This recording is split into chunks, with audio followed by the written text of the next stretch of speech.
ஆண்டவராக இயேசு கிறிஸ்துவின் நாமத்தில் என் அன்பின் வாழ்த்துக்கள்.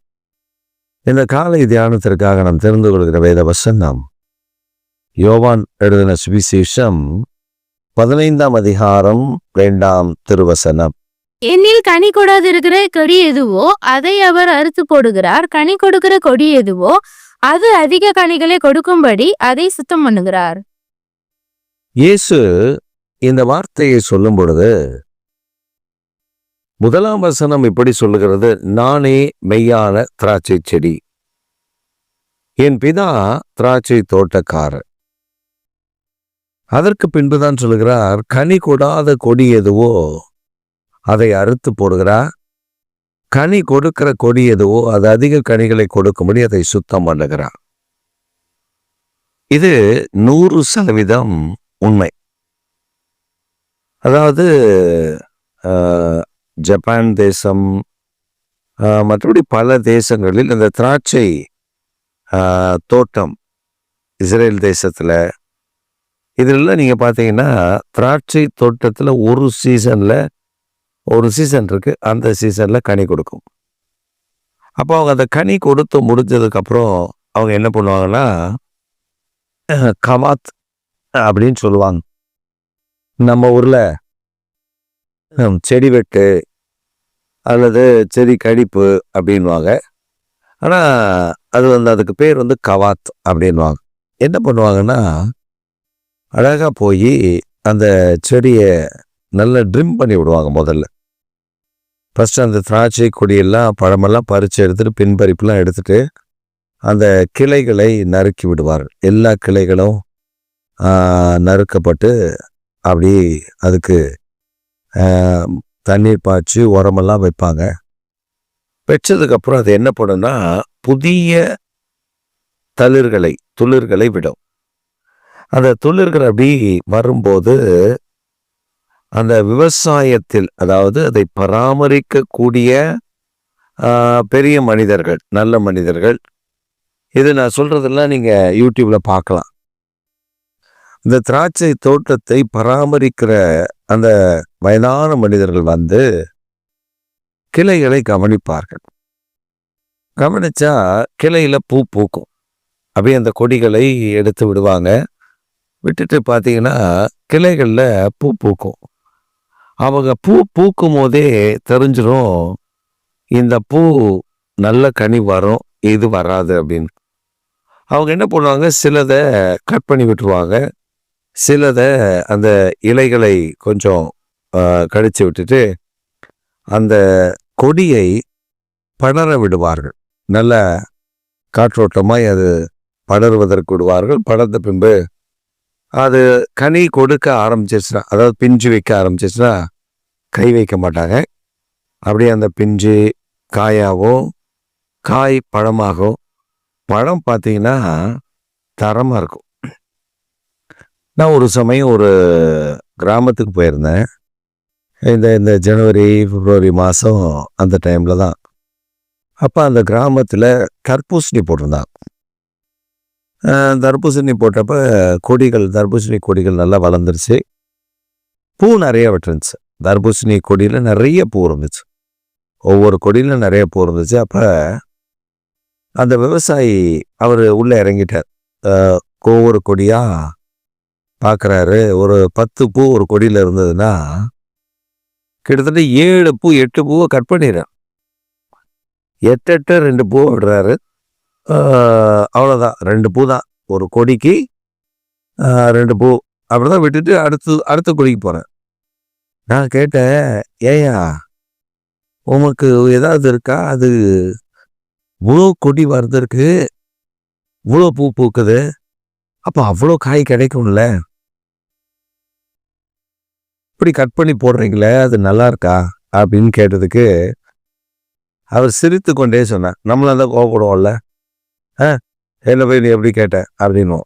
அப்போ அவர் சொன்னார், சிரிச்சுட்டே சொன்னார், பாஸ்டர் இந்த கொடி இருக்குல்ல, இந்த கொடியில் இப்போ நான் 10 விடுறேன்னு வச்சுக்கோங்களேன், எல்லாமே ஒரு கை சைஸு தான் வரும். இந்த சின்னதாக வரும். அது மார்க்கெட்டில் விலை போகாது. ஆனால் எல்லாத்தையும் கட் பண்ணிட்டு ஒரு 2 நமக்கு தெரியும், அந்த கொடியினுடைய நீளம் தெரியும், அதில் 2ஓ 3ஓ விட்டுட்டோன்னா அந்த காயினுடைய பருமன் கொஞ்சம் பெருசாக இருக்கும், நல்ல விலை போகும். கிலோ மற்றதெல்லாம் 5 ரூபாய்க்கு 10 ரூபாய்க்கு கேட்குறாங்கன்னா இது கிலோ 20 ரூபாய்க்கு கேட்பாங்க தோட்டத்திலே. அவன் அதை கொண்டு போய் எவ்வளோ வேணாலும் விற்றுக்குவான்.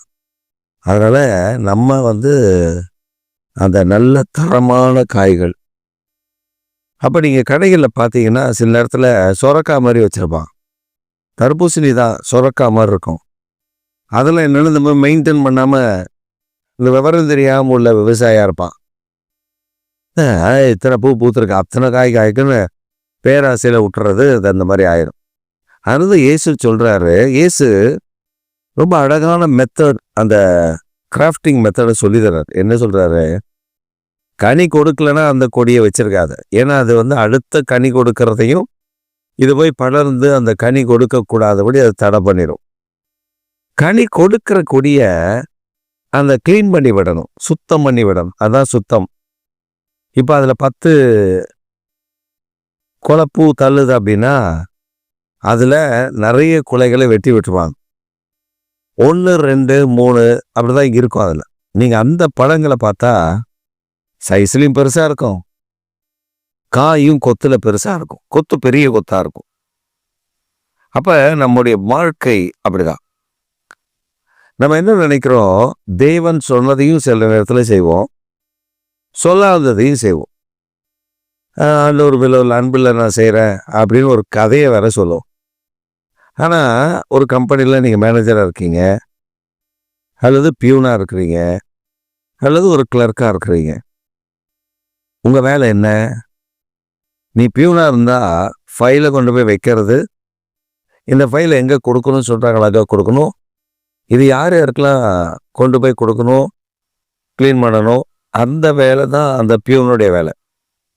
ஒரு கிளர்க்குடைய வேலை டைப் பண்ணுறது, ஃபைலிங் பண்ணுறது, இதுதான் ஒரு கிளர்க்குடைய வேலை. ஒரு மேனேஜருடைய வேலை கிளர்க்கு தரக்கூடிய ஃபைலை கிளியராக இருக்கான்னு பார்த்து அதில் கையெழுத்து போட வேண்டியதை கையெழுத்து போடணும், ஆர்டர் போட வேண்டியதை ஆர்டர் போடணும், ஸ்டாக்கை கரெக்டாக செக் பண்ணணும். இதுதான் ஒரு மேனேஜருடைய வேலை. ஒரு பியூன் மேனேஜர் வேலையை பார்க்க முடியாது, ஒரு கிளர்க்கு பியூன் வேலையை பார்க்க முடியாது. ஆனால் நம்ம வாழ்க்கையில் நம்ம திடீர்னு மேனேஜராக இருப்போம், திடீர்னு பியூனாக இருப்போம், திடீர்னு கிளர்க்காக இருப்போம். ஆண்டவர் சொன்னதை செய்வோம், சொல்லாததையும் ஒரு 4-5 செய்வோம். அப்போ என்ன வரும்னா நல்ல கனி வர, கனி இல்லாமல் போயிடும். அதனால தான் கர்த்தர் இயேசு சொன்ன, நான் தான் மெய்யான திராட்சை செடி, பிதா என் தோட்டக்காரர். அப்போ அவர் சொல்கிற இன்ஸ்ட்ரக்ஷன் படி, அவர் கொடுக்கிற கட்டளையின்படி நாம் நடப்போமானால் அதுதான் அதிக கனிகளை கொடுக்கும். Extraordinary fruit giving.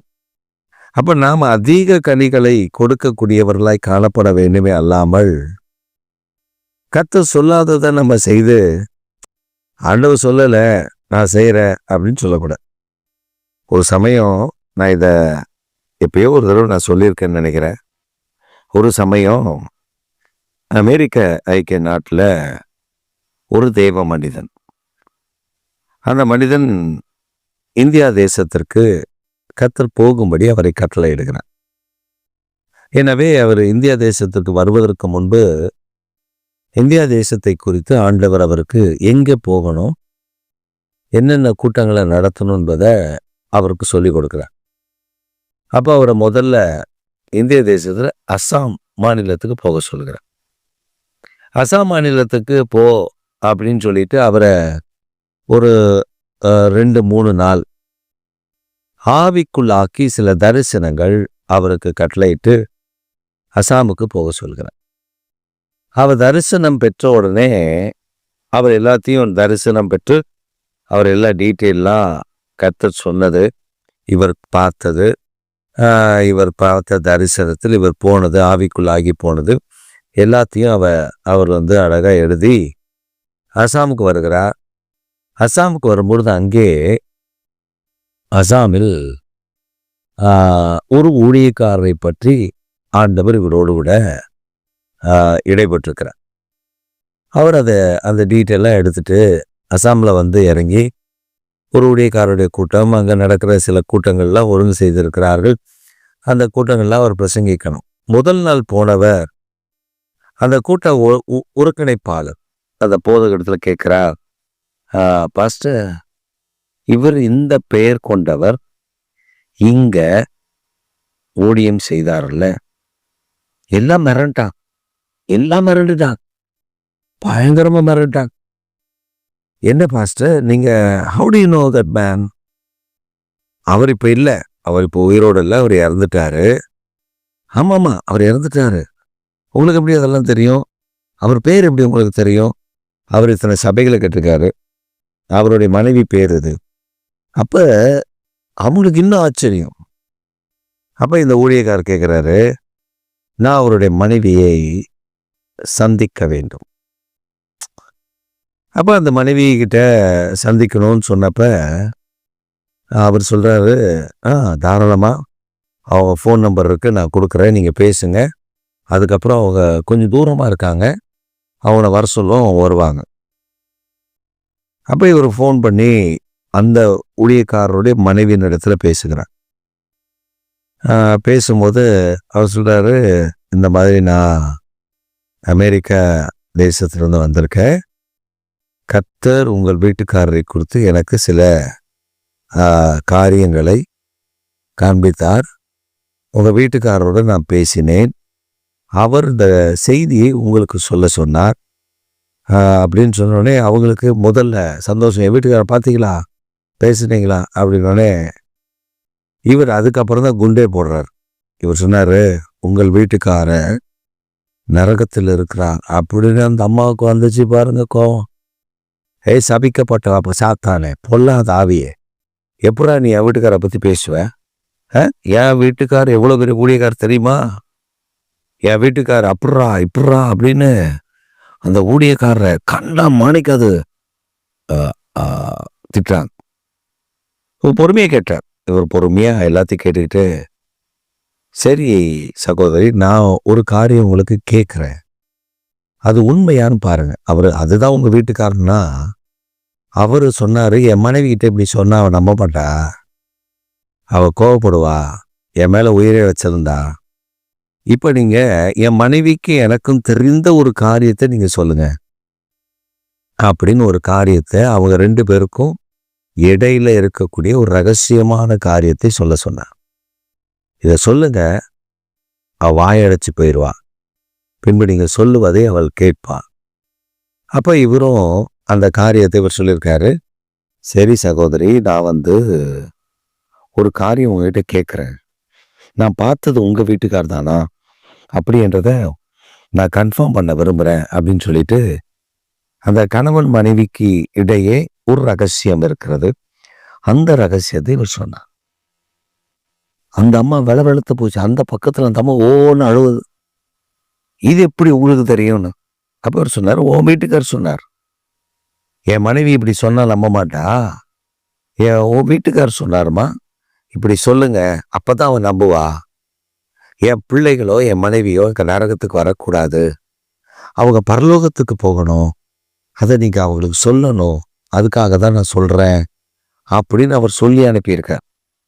அப்ப அவங்க சொன்னாங்க, அப்ப என் வீட்டுக்காரர் இத்தனை சர்ச்சு கட்டியிருக்காரு, ஆர்ஃபனேஜ் வச்சிருந்தார், ஸ்கூல் கட்டியிருக்கார், இத்தனை ஊழியக்காரர்களை உருவாக்கி இருக்கிறார், இதெல்லாம் அப்படின்னு சொல்லி அவங்க கேட்டப்ப அப்ப இந்த ஊழியக்காரர் ரொம்ப தெளிவா சொல்லியிருக்காரு, கர்த்தர் ஒரு காரியத்தை கூட அவர் சொன்னதை உன் கணவனார் செய்யவில்லை,